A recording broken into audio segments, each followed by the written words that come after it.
this really is going to be the biggest game ever, sort of hype-wise, anticipation-wise, and I think just impact, scale, that it's going to have regardless.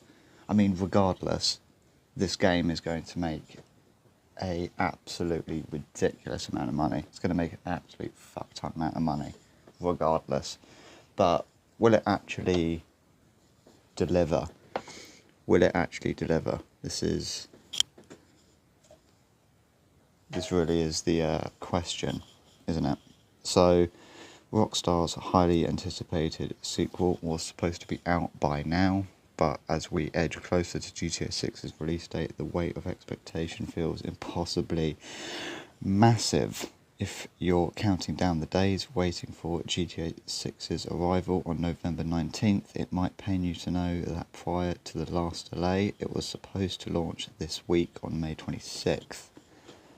GTA 6 has been subject to several delays and a lot of nervousness around whether it could be pushed back again, but for now at least, Rockstar's Juggernaut sequel looks set in stone for later this year. Take-Two CEO Strauss Zelnick has reaffirmed the date on multiple occasions recently, and based on the company's financial forecast for 2027, Take-Two is banking on GTA 6 delivering a seismic money injection.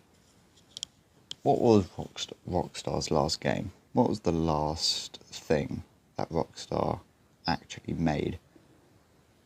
I think it was Red Dead 2, wasn't it? I think Red Dead 2 was the last thing Rockstar's actually made. A long time ago at this point. A long time ago. You don't need to be an analyst to know GTA 6 is going to sell gangbusters. Its predecessor, GTA 5, is the second best-selling game of all time behind Minecraft and has become one of the most financially lucrative pieces of media ever. If GTA 6 doesn't shatter sales records and bring society to a standstill with thousands of workers pulling sickies, frankly, it might be considered a bit of a damp squib. This expectation of success has rippled across the entire industry. Publishers are trying to avoid releasing games in November to avoid its splash zone, and for Sony and Microsoft, it's perhaps the last chance that they'll both have to bank on a surge of PlayStation 5 and Xbox Series XS sales before the next generation creeps into view. Beyond Sony and Microsoft, GTA 6 promises to elevate all ships in the medium as the price of consoles and games spiraled out of reach. For many, the inevitable media attention and demand for GTA 6 is the kind of driving focal point that might push the remaining few to leave their PS4 behind. I heard the other day from another creator. He was like,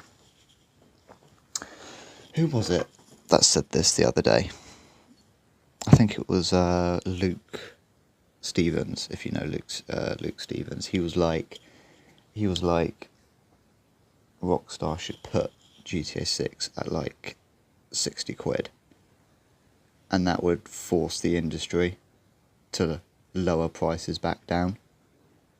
Like that would be like Rockstar putting GTA 6 at 60 quid, 65 quid would be a complete power move, complete boss move. I would force the rest of the industry to bring their prices back down, because video game prices are getting out of control. Like, we are getting close to $100, £100 titles, which is ridiculous. It's way too much, you know. Unlikely that they'll do that though. We might have the prices for GTA 6 already, actually. I know there's going to be quite a few versions up for grabs, and I think we know that the collector's edition is going to be at about $110 130 quid, something like that. So, unlikely. A game of this scale, being priced at like 60, 65 quid, would force the industry to be like, okay, we need to come back down with our pricing. But that's not going to happen, is it? At a time when many are returning to Fortnite and Roblox ad nauseum rather than playing new titles, a massive new blockbuster on the scale of GTA 6 promises to, at the very least, breach and consume the zeitgeist in a way few games can.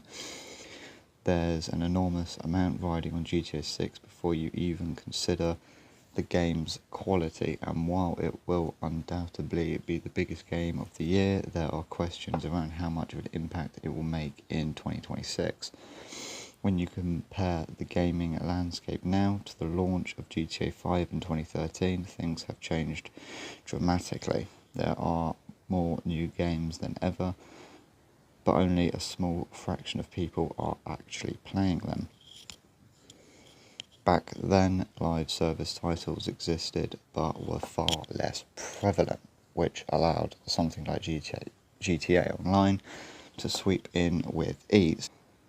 Now, the success of GTA Online represents a transitional obstacle for Rockstar. Take-Two CEO Strauss Zelnick has expressed a desire to keep GTA Online afloat despite the inevitable online component for GTA 6. I have every reason to believe we'll continue to support GTA Online, Zelnick said during a financial call this year. There's a great community that loves it, that stays engaged, and again in this quarter Rockstar has shown that when you deliver great additional content, despite how long GTA Online has been at market, people show up.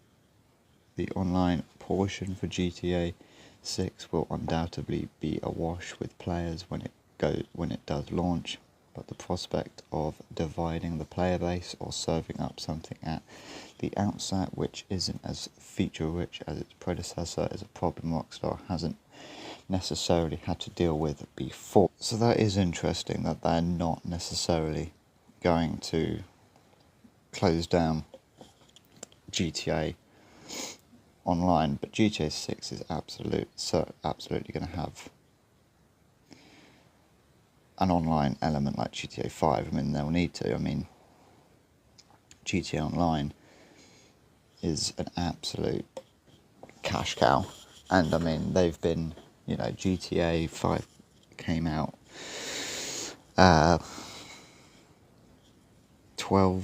13 years ago, and it's been making hundreds of millions of dollars every year since, primarily because of the online feature. So GTA 6 is absolutely going to have that as well. I mean, I don't think they can really get away with it, sort of something even as simple as the map being like the same size as GTA 5. People want a bigger map. People want the map to be fucking huge. People want it to be fucking massive. People do not want a GTA 5 level map. They want much, much bigger. They want a Crimson Desert level map. That's sort of the bar now. That's sort of the bar. That's what people want. They want a Crimson Desert level map. But I think we have do have the map for GTA 6 now. I think it might be fake. We've had loads of fake map leaks over the years, but I think we did get the real thing. Maybe that's wrong. Yeah. But no, like I've been saying, like everyone's been saying,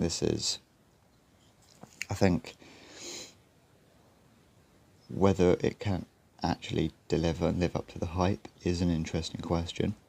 But I think regardless, either way, it's going to make an absolute shit ton of money, regardless, simply because how like mainstream it is and how hyped it is and how anticipated it is. You know, it's been like 13 years in the making, so it's going to be very hard for it to fail. I don't think it would fail. Either it completely, you know, fucking knocks it out of the park, it's an absolute home run and it makes, you know, $10 billion, or it's not as good as it should be. Doesn't do what it was supposed to do, and then it only makes $5 billion, you know. I think that's where we are with this game. I mean, Rockstar never really have disappointed. They don't have a history of disappointing. They're not Bethesda. And I really don't think this is going to be like a Cyberpunk 2077 situation. I don't think Rockstar would let that happen. They got way too much on the line. To let that happen.